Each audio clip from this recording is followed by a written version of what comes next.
Professor Mthuli Ncube oita kunge achatemwa nevanhu nemabhotoro pamwechete nematombo after kuonekwa kunzi Professor Mthuli Ncube nedelegation yake apa chitukamirwa nemutungamiriri wenyika Masvingo Mnangagwa vanoenda kunyika yeChina uko pavanodiscussa a mega deal rinoonekwa kunzi richabooster aiwa kufamba kwezvitima munyika yeZimbabwe kuonekwa kunzi kobuda mazakwatira nemazakwatira mamillions emadhora asi kuchiuka kunzi munyika yeZimbabwe the situation neeconomy panguva ino yachizoparara.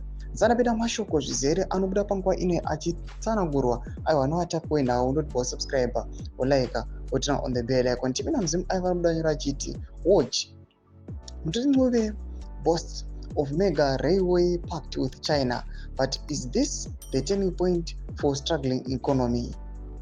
Finance Minister Mthuli Ncube has announced what he calls a mega deal with China aimed at reviving Zimbabwe's crumbling railway system. Speaking during President Emmerson Mnangagwa's official visit to Beijing, Ncube said, a memorandum of agreement has been signed between the two countries, claiming that the pact could turn Zimbabwe into a regional railway hub.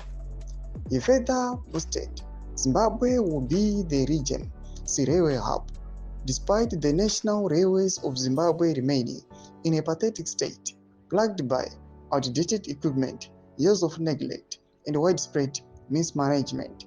Critics argue that Ncube's announcement is a little more than political theater, while the minister touts grand vision of a railway revival. Ordinary Zimbabweans continue to enjoy a system that barely functions, with the trains delayed or cancelled due to decaying infrastructure.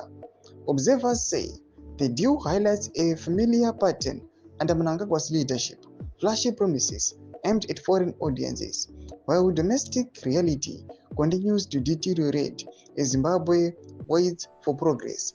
The railway system remains stuck in rust and despair. Ndomashoko ari kuuya panguva ino vanhu vanouya vachikweshena the deal inoitwa naMthuli Ncube pamwe chete neChina vachiva vachiti tichiona nekukrambla nekustruggla kuri kuita economy.